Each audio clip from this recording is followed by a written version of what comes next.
বন্ধুরা, গত দুদিন ধরে আমরা মেজর ডালিমের যে ইন্টারভিউ সেটা দেখছি এবং তোমরা ভীষণভাবে পছন্দ করেছো আমাকে।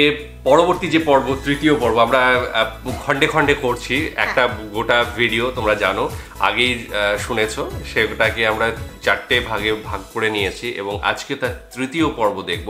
সেটাও মোটামুটি আধ ঘন্টারই একটা পর্ব হবে এবং সেইটা নিয়ে আলোচনা আমরা ভিডিও শেষে যেরকম করি, গত ভিডিওতেও আমরা করেছি।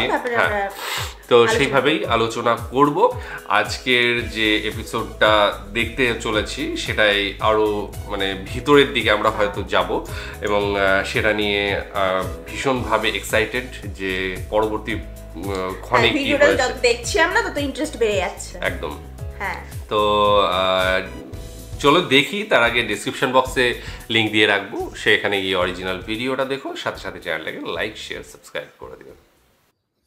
না, আমি আপনার কাছ থেকে আমি ধারণা করছিলাম যে আপনি হয়তো শেখ মুজিব সম্পর্কে অনেক বাজেভাবে কথা বলবেন, কিন্তু আমি আপনার রেসপেক্ট এবং শালীনতা দেখে খুবই অভিভূত যে আপনি যথেষ্ট সম্মান নিয়ে আওয়ামী লীগের শেখা উচিত যে মেজর ডালিম সম্পর্কে তারা যা শুনেছে এতদিন, সে মেজর ডালিম একবারও শেখ মুজিব সম্পর্কে বাজে কোনো ভাষা বলে নাই বা তাকে নিয়ে কটাক্ষ করে কোনো কথা বলে নাই। যাই হোক, তো আমরাও স্যার এটাই বলে আসছি যে আমরা কাউকে অসম্মান করতে চাই না। আরেকটা কথা শুনতে, এই কথাটা যখন তুমি বললেই, তাহলে আমার বইতে পরিষ্কার লেখা আছে মুজিব পরিবারের সাথে আমার কি সম্পর্ক ছিল। জি, ঠিক আছে, ব্যক্তিগতভাবে বা পারিবারিকভাবে আমরা কিন্তু তার সাথে বিচ্ছেদ করি নাই। আমাদের যখন চাকরি থেকে বের করে দিলেন উনি পিওন আইনের মাধ্যমে, ওই যে বিচার করলেন গাজী গোলাম মোস্তফার ঘটনাকে কেন্দ্র করে, আমরা মেনে নিলাম। উনি নিজে রাখলেন আমাকে, নূরকে। স্যার এটা আমার এই কোশ্চেনটা তাহলে করে ফেলি। আপনার ওয়াইফকে অপহরণ করেছিল এই শেখ মুজিবের, তারপর গোলাম মোস্তফার ছেলে, এরা কামালের বন্ধু বান্ধবেরা, এটা গাজী গোলাম নিজে ছিল। তো আপনার স্যার, আপনি এটার বিচার চেয়েছিলেন শেখ মুজিবের কাছে। আমার বউ বিচার করেন। জি, কন্টিনিউ করেন স্যার এবার। হ্যাঁ, যে আপনি প্রাইম মিনিস্টার, কারণ ঘটনাটা কি ছিল স্যার? ঘটনাটা কি ছিল স্যার, একটু শুরু থেকে বলুন। এটা একটা মানে মজার ঘটনা। আচ্ছা, তুমি শুনতে চাও? তুমি তো আমার বইতে লেখা আছে যদিও। সবাই শুনতে চায় স্যার, সবাই, আমি একা না, সবাই শুনতে চায়। ঘটনাটা হচ্ছে, আমার এক খালাতো বোন, তার নাম তাহমিনা। তার বিয়ে ঠিক করেছিলাম আমি আর নিম্মি কর্নেল রেজার সাথে, যে আমাদের চেয়ে জুনিয়র চাকরি। তার সাথে বিয়ে হবে, অনুষ্ঠান হবে লেডিস ক্লাবে।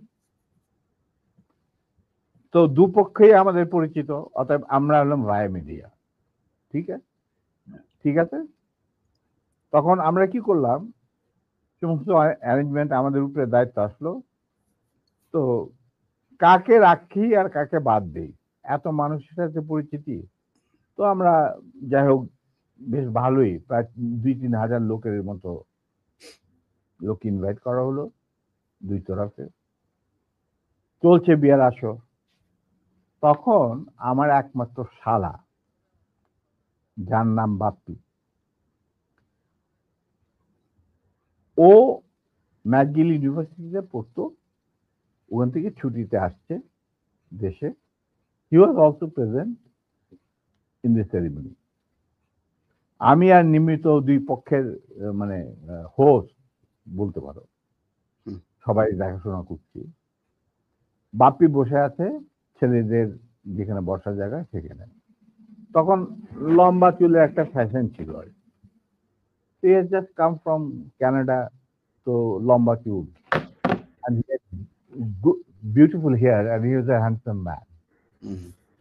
আমার মতো এত খারাপ চেহারার লোক ছিল না। ওটা অনুষ্ঠানের শেষ হওয়ার আগে বলবো স্যার, জি বলেন।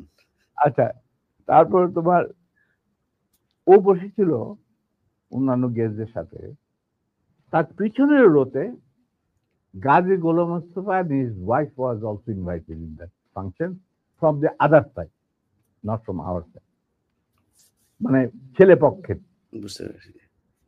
তো গাজী গোলাম মোস্তফার ছেলেরা আর তার সাঙ্গবঙ্গ পিছনের সিটে পিছনের রোতে সিটে বসা। তাদের মধ্যে একটা ছেলে বাপ্পির চুল টান দিল পিছন থেকে। তো বাপ্পির পিছনে, ভদ্র মানুষ, বিদেশে থাকে, বিদেশে বড় হয়েছে, পিছে বললো, কিছু বলে নাই, সামনে আবার ওরা চুল টান দিল। দ্বিতীয়বার টান দেওয়ার পরে বাপ্পি পিছনে তাকে দেখো যে একটা ছেলে হাত সরিয়ে দিল। তখন বলে যে তুমি চুল টান দিয়েছ? বলছে হ্যাঁ। বলে কি কেন? কেন আমরা দেখছিলাম যে এত সুন্দর চুল, এটা কি পরচুলা না আসল? আচ্ছা চিন্তা কর। সে তখন ইউনিভার্সিটিতে পড়ে, আর এই পুচকে ছেলে তখন বোধহয় স্কুলেও পড়ে না, বা স্কুলে 6-7 ক্লাস হবে। তখন বাপি বলে, বেয়াদব ছেলে, তুমি আর এখানে বসবে না, তুমি অন্য কোথাও গিয়ে বস। ওরা বেরিয়ে চলে গেল। আমরা কিন্তু কিছুই জানি না, মানে আমি আর নিমি এত ব্যস্ত, দুই পক্ষকে দেখাশোনা, খাওয়া দাওয়া চলছে। হঠাৎ দেখলাম দুটা মাইক্রোবাস রেড ক্রসের, আর একটা গাড়ি, গাড়ি সবুজ রঙের গাড়ি, আগে পিছনে দিয়ে মাইক্রোবাস। মাইন্ড ইউ, তখন কিন্তু আমার নিজের পার্সোনাল সিকিউরিটি গার্ড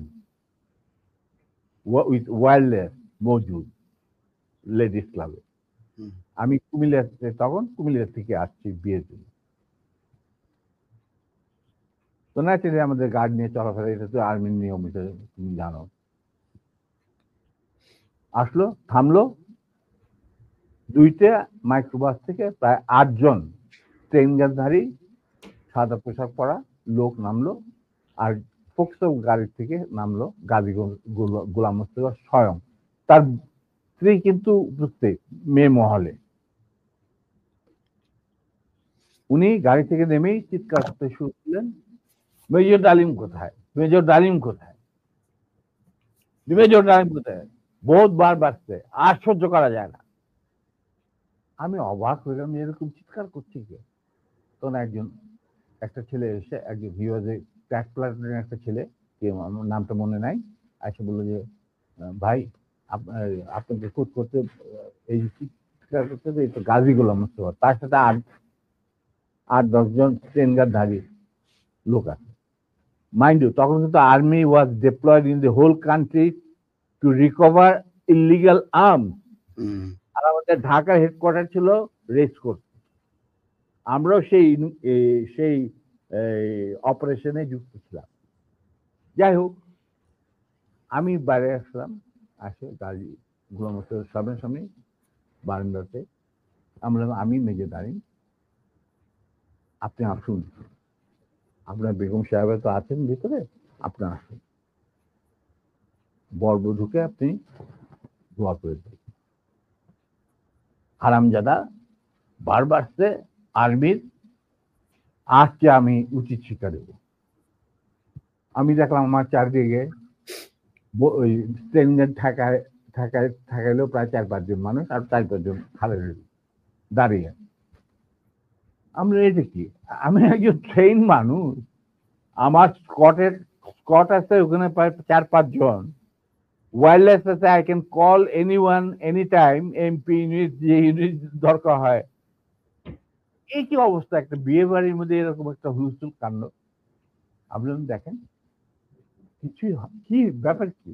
আপনি আজকে তো উত্তেজিত করেন, আমি তো জানি না যে এর মধ্যে কি ঘটনা ঘটে। ওগুলো ওঠ, এ উঠা মাইক্রোবাস, আমাকে ঠেলতে ঠেলতে নিয়ে যাচ্ছে মাইক্রোবাস। আপনি ব্যাপার কি গাড়িতে? এটা একটা বিয়ে বাড়ি, একটা মেয়ের বিয়ে হচ্ছে, আর আপনি আমাকে বলছেন উঠ। কি আমার কাপড় টাপড় ধরে টানে, 4 জন মিলা আমাকে উঠালো। খবর চলে গেল ভিতর অন্য মহলে, নিম্মি আর আমার শাশুড়ি, আমার খালার শাশুড়ি, মানে কন্যার মা, উনি বেরিয়ে আসলেন। ওনারা আসলেন যে কি ব্যাপার, দেখে যেরকম আমাকে ঠেলাঠেলি করে উঠানো হচ্ছে মাইক্রোবাসে। আমি মাইক্রোবাসে উঠলাম, উঠে দেখি চুল্লু আর আলম নামে দুইজন মুক্তিযোদ্ধা ক্র্যাক প্লাটুনের সদস্য, তারা ছিল আমার ছোট ভাই স্বপনের সাথে, স্বপন বীর বিক্রম। ওদেরকেও মারতে মারতে মানে রক্ত বের করে ফেলেছে, মুখ দিয়ে রক্ত ঝরছে, আহত অবস্থায় তারাও মাইক্রোবাস। তখন আমার খালাম্মা গাজীকে বললো, গাজী সাহেব আপনি কি করছেন, আমার মেয়ের বিয়ে হচ্ছে, আর দে আর দি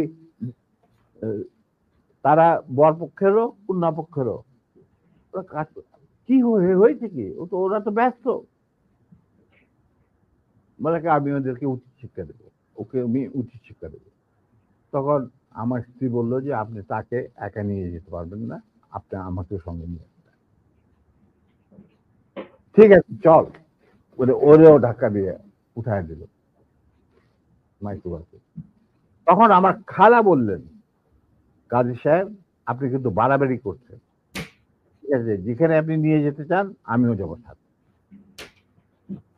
গাজী কি স্যার তখন ঢাকা আওয়ামী লীগের সভাপতি নাকি? তখন সে আওয়ামী লীগের সভাপতি নয়, he was also the chairman of the Red Cross। বুঝতে পারলা? শেখ মুজিবের সবচেয়ে প্রিয় লোক সে তখন। সে ঢাকার মধ্যে মানে ঢাকা শহরে সে হলো মুজিবের সবচেয়ে বড় লাঠের সর্দার। অশিক্ষিত মূর্খ মানুষ সাধারণত রেড ক্রসের চেয়ারম্যান হয় না, কিন্তু ওকে বানানো হয় যাতে করে লুটের এই যে রিলিফের মার চুরি চামারি করতে সুবিধা। যাই হোক সেটা অন্য ব্যাপার। তারপরে আমাদেরকে নিয়ে উনি গাড়ি ঘুরে চললেন প্রথম ফার্ম গেট দিয়ে ভিতরে ঢোকার পরে আমি দেখলাম যে আরে সম্পূর্ণ কোথায় চাচ্ছে, লক্ষ্মীবাড়ি ক্যাম্পে নাকি। তখন আমি চিন্তা করছি কি করি, এর মধ্যে আমার খালা আর নিমি নিজেদের শাড়ি ছিঁড়ে চুল্লু আর আলমকে ব্যান্ডেজ করে দিয়েছে, মানে যেখানে ক্ষত তার দিকে রক্ত পড়ছিল। আমি হঠাৎ বললাম, গাড়ি থামাও driver. In the mean time Swapan Bapi ওরা কিছু গেস্টকে বোধহয় বাড়িতে পৌঁছে দেওয়ার জন্য নিয়ে গেছিল গাড়ি করে, বা গাড়ি আসছিল না, কিছু ওরা উপস্থিত ছিল না। তো আমি বললাম গাড়ি থামা, ড্রাইভার গাড়ি থামা দিল।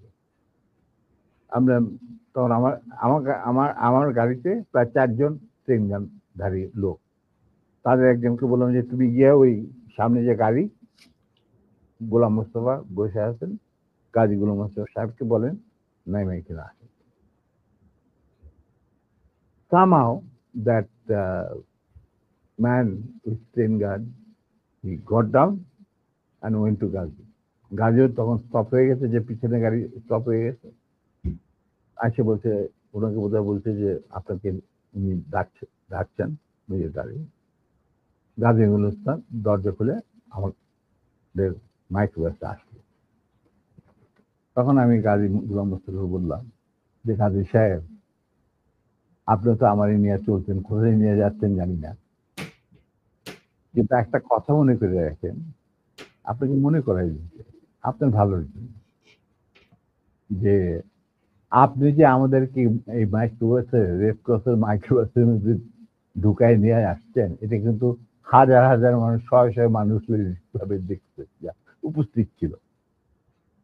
অতএব আপনি কিন্তু আমাদের সাথে যাই করেন আপনি কিন্তু পার পাবেন।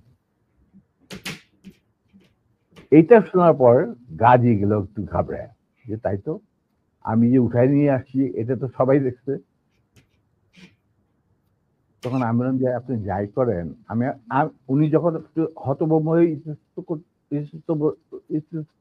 বোধ দেখাচ্ছে, আমি বললাম যে গাজী সাহেব আমি আপনাকে একটা পরামর্শ দিই, আপনি যাই করেন আপনি শেখ সাহেবের কাছ থেকে আগে পারমিশনটা নিয়ে নেন, এছাড়া আপনি বাঁচতে পারবেন না। এর মধ্যে আমার ছোট ভাই স্বপন বীর বিক্রম ফেরত আসছে লেডিস ক্লাবে, বাপ্পি ফেরত আসছে।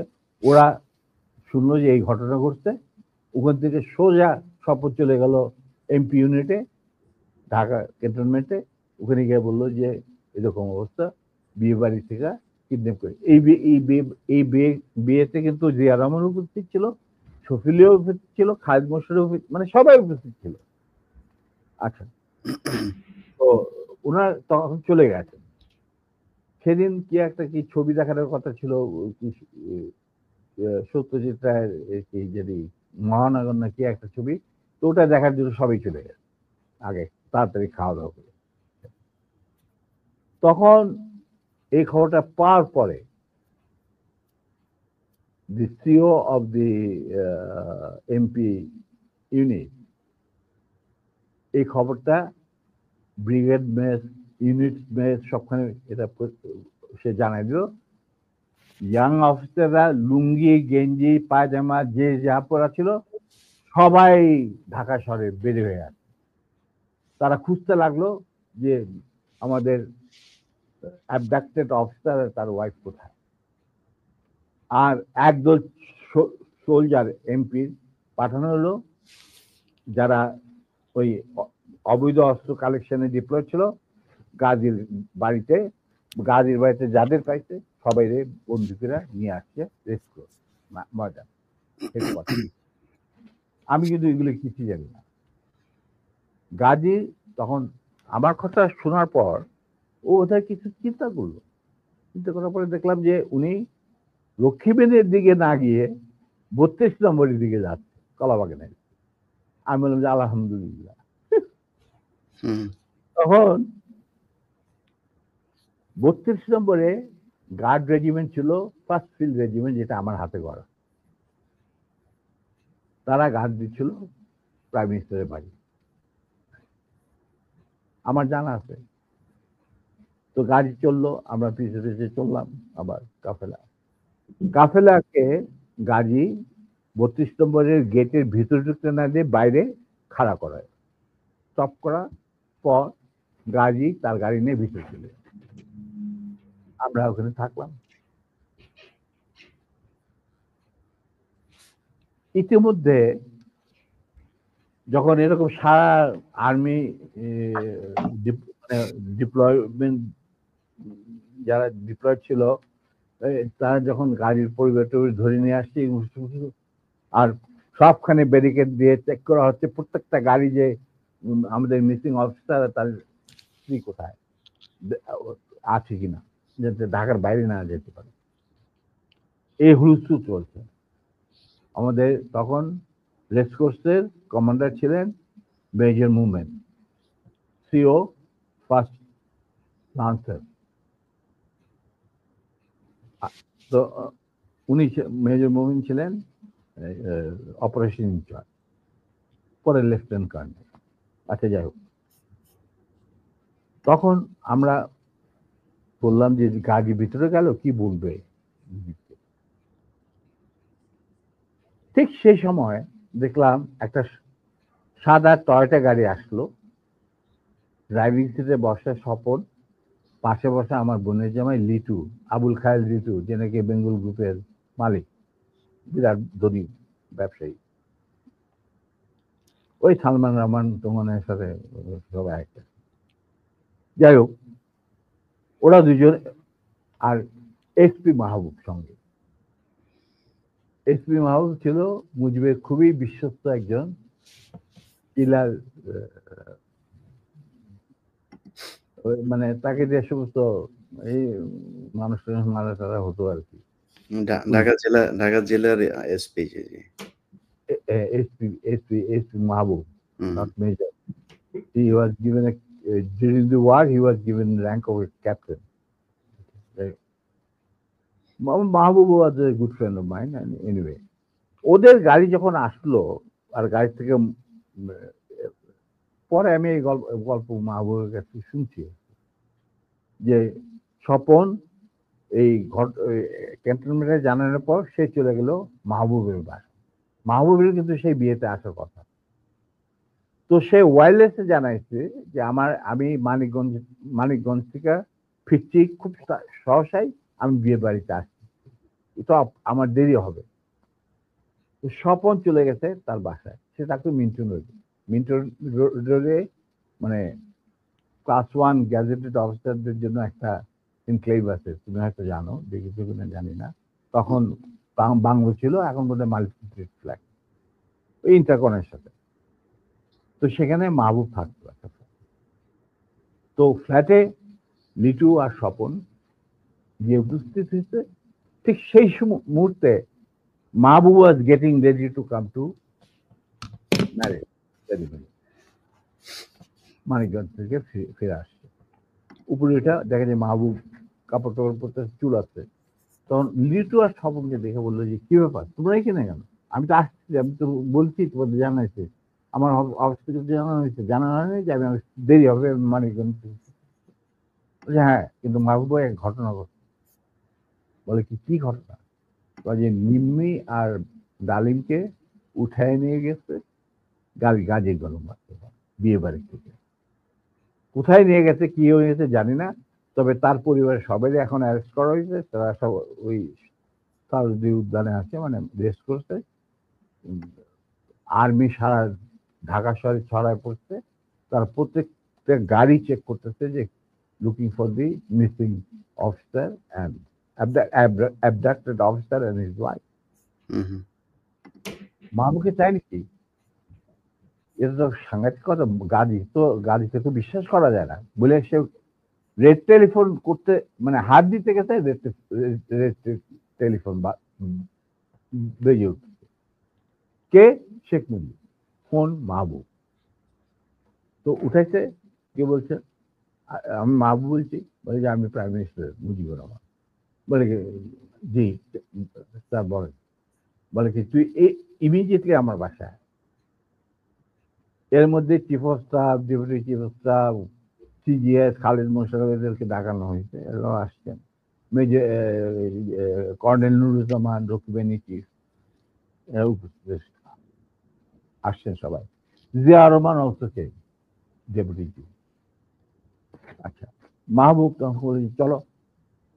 তখন লিটুদের গাড়িতে বসেই ও চলে আসলো। তো ওই গাড়িটা যখন গেল, গাড়ির নাম্বার দেখে আমি বুঝলাম যে উই আর সেফ, আমাদের মারবে না। কারণ এরা যখন এসে উপস্থিত হয়েছে, তার মানে things will be under control। আর সারা দেশে কি হচ্ছে এগুলো কিন্তু জানি না, মানে সারা ঢাকা শহরে। তখন গেটের সামনে থামলো, ওটা থেকে মাহবুব নামলো, স্বপন আর লিটু গাড়ি নিয়ে দূরে গিয়ে সামনে ব্রিজের কাছে থামলো, গাছের ছায়া নিচ্ছে। আমরা যে মাইক্রোবাসটা আসছি ওটা কিন্তু ওরা জানে না। মাহবুব চলে গেল ভিতরে। ইন দি মিনটাইম আমি চিন্তা করছি যে আমি কি করব, কি করা কি। আমার ফার্স্ট ফিল্ডের রেজিমেন্টের লোকেরা মুজিবের গার্ড রেজিমেন্ট হিসেবে তখন নিয়ে যেত। আমি যদি একটা আওয়াজ দেই তখন তো তারা সমস্ত ব্যারেল ঘুরাই দেবে। কিন্তু এর মধ্যে একটা ক্রস ফায়ারের সিচুয়েশনে কে মরবে কে বাঁচবে, এটাও তো একটা সমস্যা। এটা বোধহয় ঠিক হবে না। যেহেতু মাহবুব ভিতরে গেছে, লেটস সি হোয়াট হ্যাপেন। কিছুক্ষণের মধ্যেই মাহবুব, আমি দেখলাম যে মাহবুব না, শেখ কামাল, রেহানা, তারপরে শেখ জামাল, বেগম মুজিব নিচে গেটের বাইরে এসে আমাদেরকে খালাম্মা টালাম্মার চলার অসুবিধা, মানে রক্তাক্ত চুল্লু, ওদের দেখে তো ওরা ঘাবড়ে গেছে। তারপরে নিম্মির অবস্থা, তো ভিতর নিয়ে আমাদের ভিতর নিয়ে গেল। তখন ভিতর না যাবো দেখলাম সিটিং রুমে প্রথম আমার ডাকলেন মুজিবুর রহমান আর আমার নিম্মিকে। তো রেহানারা সব ওখানে দাঁড়ায় রইল, মিসেস মুজিব দাঁড়ায় রইলেন, আমরা ভিতরে গেলাম। গিয়ে দেখে সব মজলিস বসে আছে, chief of staff, deputy chief staff, CGS and all that. তখন এর মধ্যে গাজী গোলমেস্তার বাসা থেকে ফোন আসছে প্রাইম মিনিস্টারের কাছে যে বাড়ির সবাইকে ধরে নিয়ে গেছে আর্মি। যতক্ষণ পর্যন্ত আমাদের অফিসার লেডি ওয়াইফকে না পাওয়া যাবে আমরা কাউকে ছাড়বো না। আর ওই গার্মেন্ট 17 দিন যে গার্মেন্ট গেছিল মাইক্রোবাসে, এই খবর শুনা গাজীরও মুখ শুকায় গেছে, মুজিবুর রহমানেরও মুখ শুকায় গেছে, যার জন্য এই সবাইকে ডেকে নিয়ে আসছে, জিয়াউর রহমান, শফিউল্লাহ, খালিদ মোশাররফ। আচ্ছা, তো মুরলী বুদ্ধি আর কি। আমরা ঢুকতেই নিম্মিকে জড়াই ধরলেন মুজিবুর রহমান, মা তুই কাঁদিস না, তুই কাঁদিস না, আমি এটার বিচার করব। এই হারামজাদা গাজী, তুই করছিস কি? এটা কি করলি তুই? যা ওর পা ধরে মাপচা। আমার বউয়ের পা ধরে মাপচা। গাজী একটু অগ্রসর হওয়ার পর আমার বউ বলল, নিজের চপ্পল খুলে বলল, খবরদার, তুমি আমার ক্ষমা পাওয়ার যোগ্য নয়, আমি তোমাকে ক্ষমা করতে পারবো না, তুমি পিছিয়ে যাও। মুজিব ওয়াজ স্লাইটলি নার্ভাস, আর বাকিরা তো সব চুপ করে বসে, আমি চুপ করে দাঁড়িয়ে। তখন বলতেছে মা, আবার মুজিব আমার বউ নিম্বিক জ্বরে ধরে বললো, মা আমি এর উপযুক্ত বিচার করব, কি আমার ভরসা রাখ। তখন আমার বউ বলছিল, নিম্মি বলছিল যে চাচা, যাদের রক্তের উপরে আপনি আজ দেশের প্রধানমন্ত্রী, তাদেরই আজকে রক্ত ঝরাইতে হয় স্বাধীন দেশে গাজীর মতো একটা কম্বল চোরের হাতে। এর বিচার আপনি কি করবেন? আমি বিচার আল্লাহ, আল্লাহ তার বিচার করবে, আমি আপনার কাছে কোনো বিচার চাই না। তখন আবার মুজিব বেগম ওদেরকে উপরে নিয়ে যা, তখন ওদেরকে উপরে নিয়ে ওদের আস্তে আস্তে কি জানে। এরপর আমরা বলি একটা কর, শফিউল্লাহ তুমি ওই আর্মি কন্ট্রোলে ফোন করে মোমিনরে বলো গাজীর পরিবারে ছেড়ে যাবে। তো শফিউল্লাহ পিক আপ দি ফোন, রেড ফোন, ফোন করলাম মেজর মোমেনকে। মেজর মোমেন বললেন, sir I am sorry, we are deployed to recover the miscreants and the illegal arms operation আমরা নিয়োজিত। আমি কিভাবে একজন 17 জন অস্ত্রধারীকে ছেড়ে দিতে পারি? Kazi has to produce the missing officer, his wife and এই 17 জন অস্ত্রধারীকে আমাদের কাছে সুপর্দ করতে হবে। তারপরে আমি ডিসাইড করব আমি গাজীর ফ্যামিলিকে ছাড়বো কি ছাড়বো না। অবস্থা গেল আরো বিগড়ে, মুজিবও কাঁপাকাঁপি শুরু, ওদের গাজীগুলো মস্ত তো বুক শুকায় শেষ। আর সুফিউল্লাহ দেখো prime minister desire, he said sir prime minister desires or not desire, ওনাকে বলেন উনি লিখিত অর্ডার দিল আমি সেটা মানবো না, because I have got my mandate which I have received from my chief of staff. এখানে কোনো ভাই বোনদের ব্যাপার না, এটা হলো লিগাল ম্যাটার, লিগাল ব্যাপার। তখন শফিউল্লাহ তবু দেখো মোমেন্ট, তুমি যদি একটুখানি, তখন বলে sir please don't, I have got my moral ethics, I am promise bound touching the Quran when I got commission, আমি এটা আপনার এই কোন রকম আকুতি মিনতি আমি শুনবো না, that is beyond my dignity বলে উনি ফোন রেখে দিল। তখন মুজিব সবই শুনলেন, যে স্যার এরকম ব্যাপার, এটা তো লিগাল কমপ্লিকেশন দেখা দিচ্ছে। তখন বলে আর একবার তুই ফোন কর। তো মুজিবুর রহমান শফিউল্লাহ বললো, শফিউল্লাহ আবার ফোন করলো, আমরা দাঁড়ায় আছি, আমি দাঁড়ায় আছি, নিমের হাতে উপরে চলে গেছে। ফোন করার পরে শফিউল্লাহ বলে যে লোক moment, I request you once again please.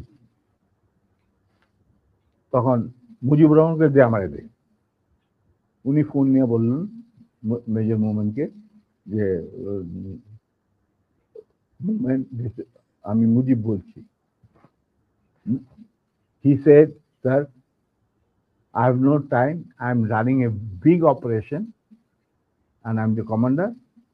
I am sending one of my officers to your residence. He will explain whatever I have got to say. he dropped the phone. মুজিবের মুখ শুকিয়ে গেল। এখানে যারা বসা জিয়া রহমান আর খালেদ মোশাররফ, নুরুজ্জামান, এরা সব করে বসে সফিল্লাহ কি করা যাবে? Within 5 minutes, Captain Shahid arrived. He was from Cavalry and he was a friend of mine during the student days. আমরা একসাথে কন্টেম্পোরারি ইউনিভার্সিটিতে ছিলাম আর কি। ও হলো তোমার কি বলে এটা লালবাগের ছেলে, আমরা ছিলাম মালিবাগ। যাই হোক, ও আমরা দোস্ত মানে বন্ধু। তো captain he was a repatriated officer anyway. তো শহীদ আসার পরে মুজিবুর রহমানের এবং আদালতের সামনে শহীদ বলেছে, sir, I have been ordered to come and convey the message loud and clear to you that it is a legal matter. Ghazi has violated the Prime Minister's order on which army has been deployed over the whole country, and he had abducted an officer in uniform and his wife while he himself is engaged in this operation along with 17 gunmen in the Red Cross microbus. Now, যেহেতু আমরা deployed আছি to recover the illegal arms, the commander said, no way, Ghazi and these 17 people has to be surrendered to him, and then legal proceedings will start according to the law. দেশে emergency চলছে, আমাদেরকে prime minister খুব ঝুঁকিপূর্ণ দায়িত্ব দিয়েছেন, আমরা আমাদের যথাসাধ্য চেষ্টা করে যাচ্ছি। তখন বলে স্যার, আমার আর কিছু বলার নেই, আপনার যদি কিছু বলার থাকে আমাকে বলা হয়েছে শুনে আমাদের কমান্ডারকে জানান। না, ঠিক আছে, তুমি যাও বাবা। তো শহীদ চলে গেল। এরপর শেখ মুজিব আমাকে বললো, তুই মাফ করে দে। আজকে আমরা যে অংশটা দেখলাম তৃতীয় পর্ব হিসেবে, এবং সেখানে মূলত মেজর ডালিমের যে স্ত্রী মিমি, তার ঘটনা নিয়েই উনি বলেছেন। এবং এর আগে আমরা কিন্তু এই সম্পর্কে অনেক ধারণা পেয়েছিলাম বিভিন্ন ভিডিওতে। 5ই আগস্টের পরে অনেক ভিডিও দেখেছি যেখানে তার এই স্ত্রীর অপহরণের কাহিনী বলা আছে, গাজীর কথা বলা আছে, বইতেও ওনার স্ত্রীর অপহরণ সম্পর্কে লিখে গিয়েছেন। হ্যাঁ, সেটা উনি উল্লেখ করেছেন এবং তিনি মাঝে মধ্যেই তার বইয়ের কথা বলছেন। যদিও আমার মনে হয় আমি যতদূর শুনেছি তার যে বই, সেই বই কিন্তু বাংলাদেশে পাওয়া যায় না, কারণ তার উপরে নিষেধাজ্ঞা ছিল। তবে বর্তমান যে সরকার রয়েছে সেই সরকার আমার মনে হয় সেই নিষেধাজ্ঞা তুলে নেবে এবং বইটা যাতে সর্বজনের কাছে পৌঁছয় সেই ব্যবস্থা হবে, এবং তখন কিন্তু মানুষ সেটা পড়বে এবং বুঝতে পারবে যে সেই সময় ইতিহাসে কি হয়েছিল এবং কিভাবে দেশ স্বাধীনতা পেয়েছিল। মানুষ অনেক ইন্টারেস্ট দেখাবে, কারণ ওনার সামান্য একটা লাইভে 8 লাখের বেশি মানুষ যখন ইন্টারেস্ট দেখাচ্ছে, তাহলে ওনার বইটা মনে হয় বাংলাদেশবাসীর কাছে মহার্ঘ। এবং আমি যেটুকু দেখলাম যে 1 কোটির ওপরে চলে গিয়েছে এই যে দর্শক ভিউজ। তো বাংলাদেশে যতদূর লাস্ট গণনা হয়েছে তখন পর্যন্ত 19 কোটি মানুষ ছিল। তো 19 কোটি মানুষের 18-19 কোটি মানুষ, তো সেইখানে যদি 1% দেখে নেয়, মানে 1% বলছি, 1%-এর অনেক বেশি হবে, সরি, তো সেই জায়গায় যদি 1 কোটি দেখে নেয় সেটা কিন্তু বিশাল মানে একটা পাওনা, ঠিক আছে। এবং এই মানুষগুলো যারা দেখলো তাদের মুখে মুখে কিন্তু আরো 5 জন শুনবে, ঠিক আছে, এবং মানে ঘটনা শুনে তারাও ইন্টারেস্টেড হবে এবং এই পর কিন্তু আর তাছাড়া কিছু মানুষ আছে যারা সেই সময়কার তারা কিন্তু সবকিছু জানে এই সমস্ত ব্যাপারে, তো তাদের আর নতুন করে কিছু বলার থাকে না। তো এই ঘটনা আরো যতদূর গড়াবে, মানে আরো যতদূর এর পরবর্তী অংশগুলো আমরা দেখবো অংশটাও, এবং সেখানে আমরা বুঝতে পারবো। একবার ভিডিওতে বললেন যে ওনার স্ত্রী মুজিবের উপর রেগেও গিয়েছিলেন। হ্যাঁ, তো একদম ওইটাই যে গাজীকে যেটা বলা হচ্ছে যে মানুষটাকে, তাকে ঢাকার একজন মানে সবার মাথার উপরে বসিয়েছিলেন, কিন্তু সেই গাজীর বিরুদ্ধে বিভিন্ন অপরাধমূলক কাজকর্ম বলা আছে যে তিনি করেছেন, যার ফলে কিন্তু মানুষ ক্ষুব্ধ ছিল, এবং মিমি মানে ওনার স্ত্রীও কিন্তু সেই ক্ষোভ তিনি শেখ মুজিবুর রহমানের সামনে প্রকাশ করেছেন। তো এর পরবর্তী অংশে আমরা আরো বেশি কিছু জানতে পারবো। এইটুকুই আজকে মোটামুটি যে অংশটা, সেখানে তার স্ত্রীর অপহরণের ঘটনা। এই যে এই ভিডিওটা তৃতীয় পর্ব হচ্ছে, সেটা সম্পূর্ণ তোমাদের জন্য, কারণ তোমরা প্রত্যেকটা পর্বে ইন্টারেস্ট দেখিয়েছো এবং সবাই কমেন্টসে লিখেছো যে আমরা ইন্টারেস্টেড, তোমরা এগিয়ে যাও। তো যারা কমেন্ট করেছো তাদেরকে অসংখ্য ধন্যবাদ, কারণ তাদের জন্য এই ভিডিওটা এগিয়ে যাচ্ছে। তো তোমরা আবার কমেন্ট করো যে আমরা নেক্সট পর্বটা আনি কিনা। হ্যাঁ, তো যাই হোক, কেমন লাগলো জানিও। আর বিশেষ কিছু নয়, আজকের মতো এখানেই শেষ করছি। আগামী দিন আবার আসছি অন্য কোনো ভিডিও নিয়ে। ততক্ষণের জন্য স্টে টিউনড।